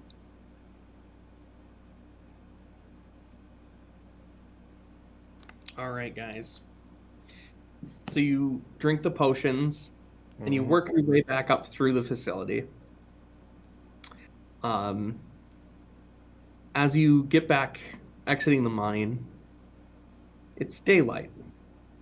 The first moments of sun have risen up over the horizon, and for a brief moment, you are temporarily blinded as your eyes adjust to being back outside. And you guys leave the mine, and your worst fear has come to fruition. Oh, of They course. left us. The people are there. I'm at Which school one? without my pants? Oh look, I it's wa- those guys. I walked into Templar training without my underwear. Yeah. I Oh. lost my wait. Phelan is being held against his will. Oh, it's not that character. He didn't hide good enough. He's letting us down. Well, I can tell you right now that long rest is looking pretty tasty right about now. And I mean, they would have came You in could- anyways. you could see that he's like a bit injured, and he looks up at you guys and he says, I didn't tell him nothing. And I didn't run. Insight check. We- I trust that he didn't run. Obviously, he's caught. It's just the beginning part. Insight check. Do I believe that Phelan didn't actually tell them anything? I rolled a for insight. I rolled a 19, if that's worth anything. You believe him. Hey, for once I believe him. Is the doucher standing somewhere among his peeps? Yeah, Randall you- Krieg. You do not Yeah. see him, General but you Green- hear his voice. I was As gonna say, I he thought I calls just out. saw him on the map. You know, I put the wrong guy down. You hear him say, well done. Well, then what? I'm so And you, confused. as he calls out to well done, 4 skeletons begin approaching you guys. they don't appear to have, they appear to be old and decrepit and resurrected. And you see two of his kind of henchmen there with crossbows. And a third pushes up Phelan closer. And it's almost as if, his voice is coming from like all around you or near you. You just can't pinpoint it. He says, "It is futile to fight us. Give me the third Schema, and I will let you all live. Oppose us, and I will take it from your corpses, and then raise your bodies to serve me and my cause. So what will it be?" Wait, what's your cause?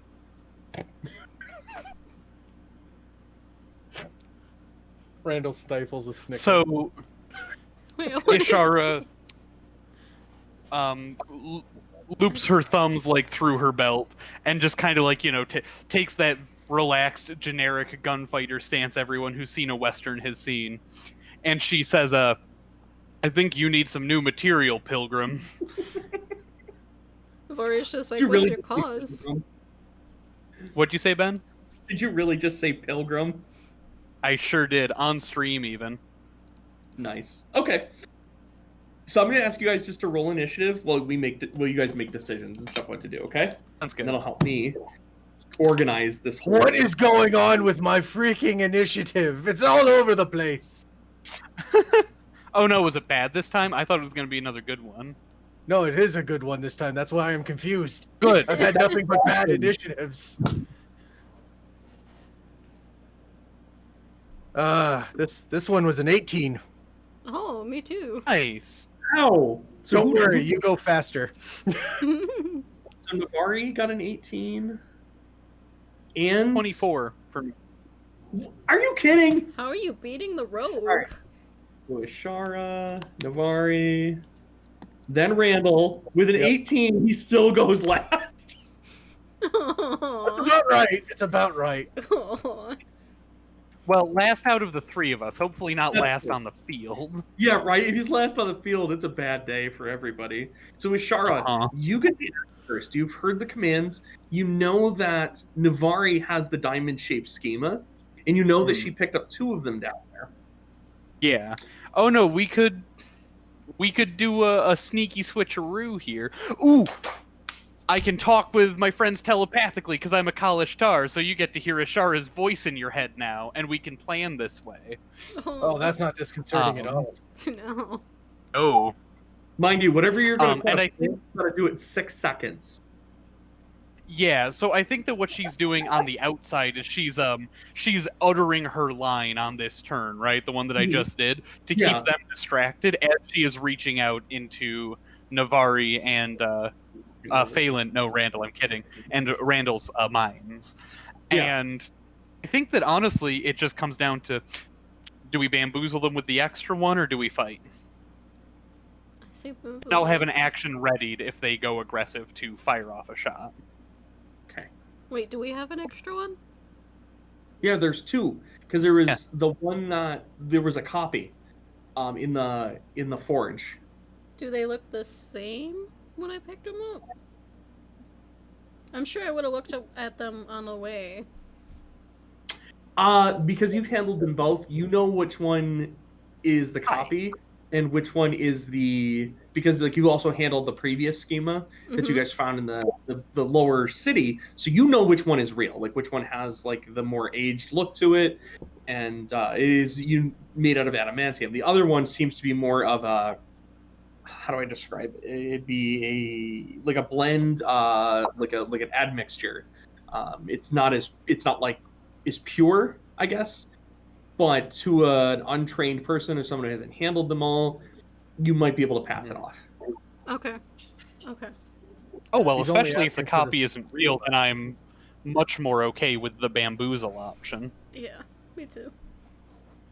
I mean, he's just asking for the schema, right? Yes. Mm-hmm. Yeah, we can just give him that copy there. Yeah, he's asking for the Yeah. third one. Your response in your head in that same 6 seconds would have been, how can we trust that he's going to actually let us go?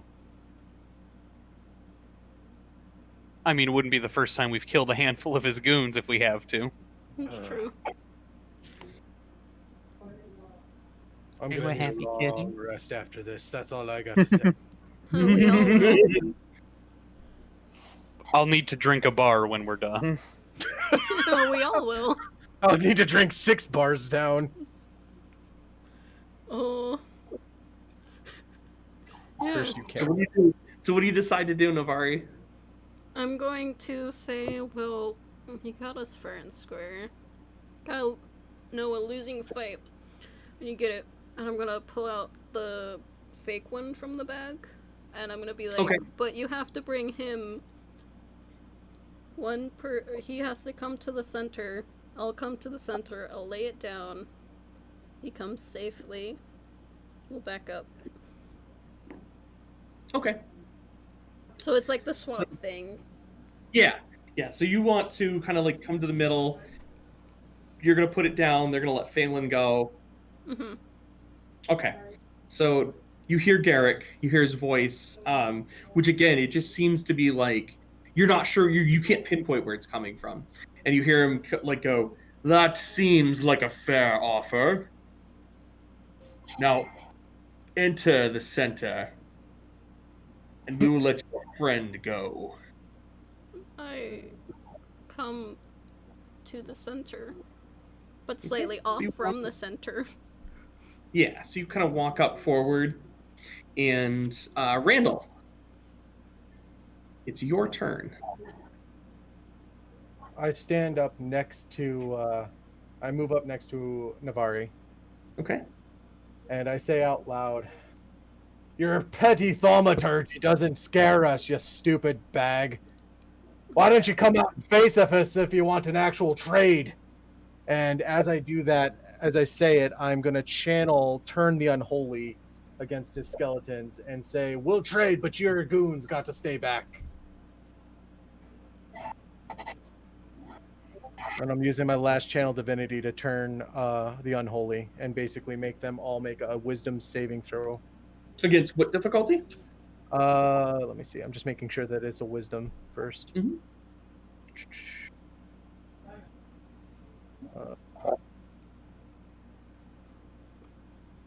So can't take actions first.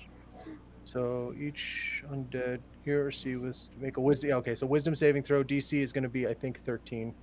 Okay. 12. And I'll move, if you would, push me on the other side of Navari because I want to be dead center. Because it's any Here? undead within, any undead that's within 30 feet of me. Okay. Okay. So as you examine the undead and you summon this holy power, there seems to be some kind of supernatural dark resistance pushing back that you've never felt before. As if like this character, Sir Garrett Krull, has like some even more unholy ability over the undead. And you see one of them start to turn and tremble and back away from you, but the others do not. As you do that, though, you hear Garrick once again. Your parlor trick means nothing to me. Release their friend. And you see Phelan, like, as it like the rope is let go, and he gets up and he staggers into the middle towards you guys. Now, back away, and we will leave with our prize, and you could keep your lives. Navari, do it. Okay, I put the fake one on the ground in front of the scaly man. Or woman. And then And back away. Okay. And I'm So as pulling, you do that, this like or whatever his name is. kind of like panic runs, like being driven away by the energy, and everybody else keeps their crossbows pointed at you. Phelan is like obviously down to like his last hit point. He is bruised. He's got blood dribbling from like his lips. Like they definitely like pounded him down pretty good. Hand him a health potion. Okay, so you guys gonna like back off then after setting it down? Yeah. Oh yeah. I feed him a health potion. Okay, so he takes it, drinks it, and in that moment, whatever kind of glamour or enchantment was on Sir Garrick, he materializes just a few feet away from where you guys were standing in the middle, And he walks over and he picks up the piece and he examines it briefly. And he says, "Good. Now I hope you don't mind. My minions will keep you company, as I have a fourth and final piece to recover." And he turns his back to you and he begins to walk away, and so does his kind of lieutenant or leading officer. God, I wish we could headshot that person right now. Right? Sorry. Might be That's best totally if up. we just save it. So Ashara, you still have crossbows trained on you guys and 3 skeletons staring you down. What do you want to do? Take care of the crossbow. So is it because initiative is a somewhat ephemeral construct? Is it clear to me that his minions are about to go after us? Because that's the vibe that I have. I don't need to roll set. Right. He's leaving them here to possibly kill you guys. Deal with the crossbows. I've got the skellies. She just jerks her head in a nod and immediately pulls up and if she doesn't get hit by a ton of crossbow bolts, I would imagine her doing some John Wick nonsense moving through the battlefield while taking shots. But we're going to have to see how their shots go first. So let me see. It looks like I can line up 2 of those crossbow... Actually, it looks like I can line up 3 of those guys if their positioning is somewhat accurate. I can't quite tell. For my last grit point with line shot. You... Actually... There's a rough line on the left, but yeah, I can't tell if it's... you can... Yeah. Yeah, absolutely. Okay, awesome. As you make your move, they both fire. Both the guys with crossbows, they just wing by you. Vroom, vroom. So Nice. they absolutely whiff. Go ahead and roll your attack roll. All right. Okay, so the attack at the guy in front is a 22 Ooh, yep. for 9 damage. The next one, wow, even with disadvantage, the second one's a 23 Wonderful. for 14 damage. Okay. And then the third one is 20 total, not natural, Yep. for another 14 damage. Holy gosh. Are you All dealing right. with the skeletons? I thought you were dealing with the crossbowmen. He was Well, I lying saw on the me. opportunity to get a line of 3, which is I can do a line attack with my grit points, and I just figured that I was gonna, if I could do some AoE damage and clear out a larger number, I just wanted to hit Yeah, the no biggest worries. number of people. Yeah. I got you. All right. And is that guy who's wounded in the back one of the crossbowmen? It looks like a crossbowman. Yes. Yes, it is. Okay. Then my final shot will go after him. Okay.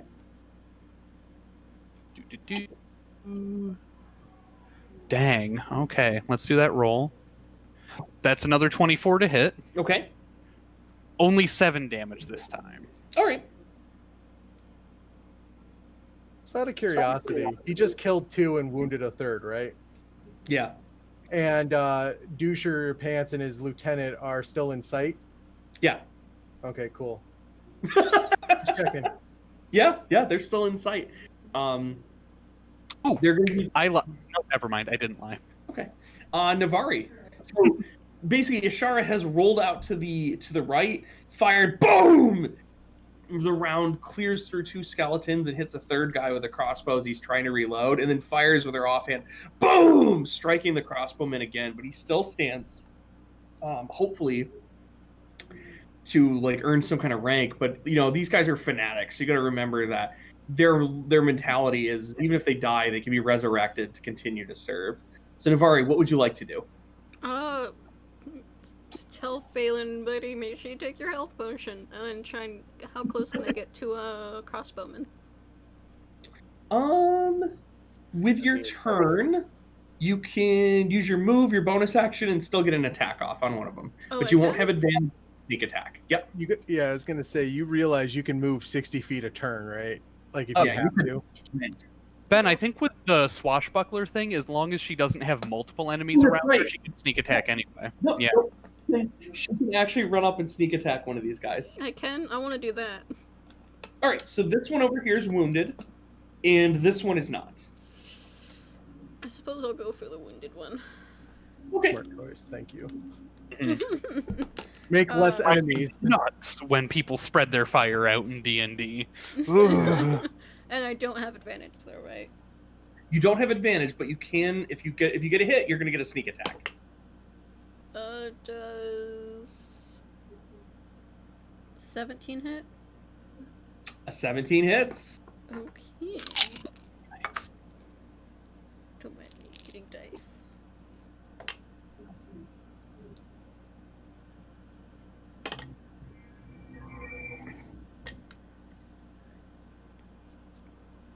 $13 damage. Ooh. So you rush this guy, and he gets his crossbow reloaded in a very feeble effort, tries to defend himself with it. But you are way too skilled of a swordsman to let him parry the blow, and you just take your rapier and put it like straight through center chest, pull it out with a clean stroke, and he just slumps to the ground. Can I look at his buddy and say, like the other crossbowman, and say, "Sorry, Liv." Yes. Yes, you can. Randall, what would you like to do? So I gather the guy's still he's still in earshot, right? Oh, yeah. So Randall's gonna skip over while pulling out the giant maul and singing out, "You should have run faster." So are you rushing the standing skeleton with the hammer? Yeah, and I'm gonna smash it. Yeah, I'm gonna smash him. That's kind of what I thought. Okay, and you're taunting the bad guy, Sir Garrick, at the same time. Yep, and that is going to be with the mallet. That's a 15 to hit. Oh my lord! Yes, yes, yes. For 5, 10. That's 14 points of bludgeoning damage. Well, so this thing of rotted and old, dried bone takes the blow from the hammer and ends up taking 28 points of damage and explodes into a shard of splinters and collapses to the ground, offering, just little to no resistance at all to the hammer blow. And Randall's eyeing the back. I'm hoping I'm catching his eye, like he's looking over his shoulder. And be like, "Hey, General Cankles, you should have ran faster." He is completely encased in armor. So like no part of him is like being exposed to the light, but he does turn. You can see the helmet head turn, and it's almost as if like he wants to stand and fight, but it's like there's a bigger picture at hand that is driving him to continue on. And he uses his action to move, mount his horse, and then him and his lieutenant there take off a good 80 feet away from you guys, further off the board edge, with their heads. His final guy, though, is immediately regretting life choices. Fumbles while reloading his crossbow, almost nervously trying to decide what to do, but sees that you are there, and he shouts out a curse: "Death to those who follow the flame!" And he fires his crossbow bolt. It splinters off your armor, Randall, doing nothing. And you see him struggling as he prepares to reload again. The skeleton continues to move away away from the emanation of your holy symbol.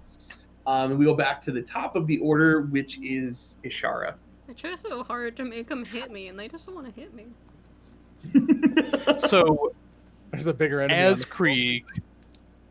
As Krieg is riding away before he's out of earshot, or possibly even just telepathically, but probably out loud, Ishara will just yell to him, "Your goons today and you tomorrow, Krieg!" And then I'm gonna take some shots at that last crossbowman there. Nice. I was gonna say you could have shot at him. I'm pretty sure your guns have range. Yeah, but horse. Okay, so first shot is 20 total, which I'm gonna assume hits. For 14 damage, again. Wow. And then second shot will be Does a 15 hit the crossbowman? A 15 will not. Well, I think that is my turn. I keep thinking to myself, oh, I should action surge. But I did last session. We haven't had a long rest. No, you haven't. Don't you get your action surges back on short rest, though? We didn't do the short rest. So. Well, we did a short rest on the cart. Oh, yeah. Yeah, and because almost everything fighters get is on short rest. think Action Surge is an exception, but I'm pulling it up real quick to be 100% sure. If you don't, Yeah, no you worries. can always let me kill him. Yeah, by all Oh, means. it does come back on a short rest, so yeah, I'm gonna use that Action Surge. Thank Don't you, wanna Randall. Let me kill him. And it's a nat 20! Of course it is! Not for Sorry, a whole- Nakari. I'll help you next time. Not for a whole great ton of damage to the crossbowman. It's 12 damage from my crit, but I still. just wanted to say something snarky as I killed him. If you didn't. It might still be alive if I only did 12. Randall's just skipping up to skeletons, going tra la la la la. And Love you it. get a mallet. And you get a mallet. So what was your damage roll on that, Ishara? Oh. 12. So that final shot crashes through the guy's chest, knocking him to the ground. Nice. Phelan runs up to Navari in a moment and he says, "Oh my goodness, thank you, lass. Thank you. See, I thought about, you guys and your bravery and everything you're doing, and I just thought to myself, I can't run this time. I cannot leave somebody else here in the Moorland. And I thought about, so as these guys captured me, I when they found me, I left the cart hidden, and they captured me, and I didn't tell them a thing. I promise, I didn't tell them a thing. I promise, please." I believe you.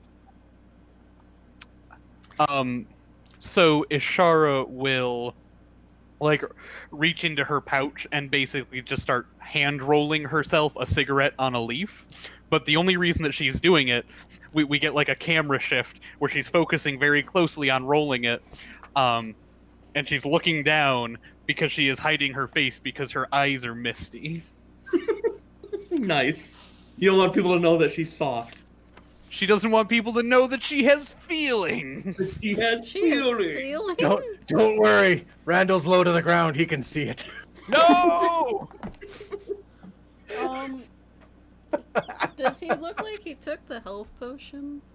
It does. He did drink it. Okay. And he was in really, really bad shape. Yeah, So I mean, I was going to do a medicine check on him with the healer's kit in the bag, so. Yeah, I Mhm. figured in case I tried shooting him, that would be the most, helpful at the time. Because, I at least care some. I yeah. do care. Well, you guys are always really good to the NPCs. Dude, I love it. One of my friends is in the stream and she's like, you take the leg bones off one of the skeletons and you play it across the ribs like a xylophone.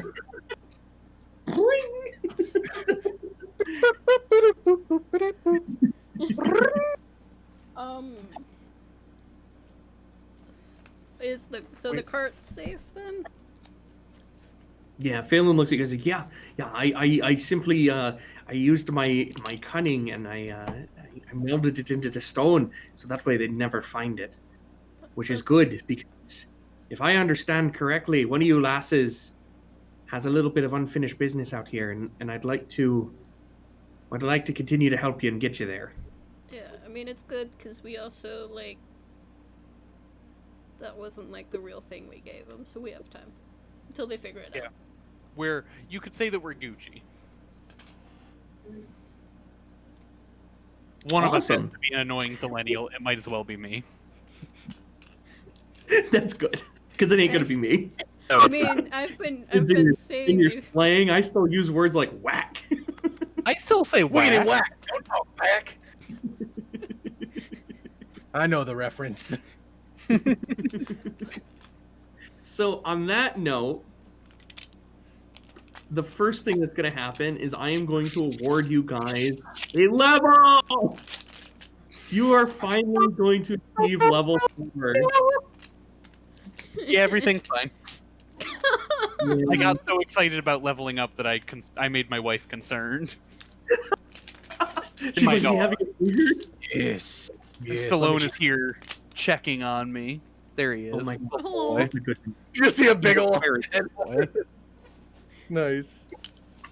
And next week when we continue, we are going to, just so you guys know, for those of you who don't know, you haven't been watching, you haven't checked in all of our episodes, if you guys are new to the stream, just so you know that Ishara is originally from the nation of Seer.